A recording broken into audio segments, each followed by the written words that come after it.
18 foot-pounds. That's all the torque your oil filter housing needs.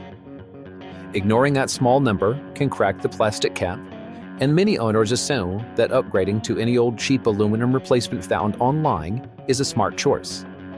But swapping your factory plastic cap for a discount aluminum knockoff only introduces new dangers. Discount housings are commonly made from low-grade porous aluminum known to warp over time, causing the housing to permanently seize to your upper oil pan. Their poorly machined threads and sloppy tolerances lead to cross-threading that can destroy the threads on the engine side.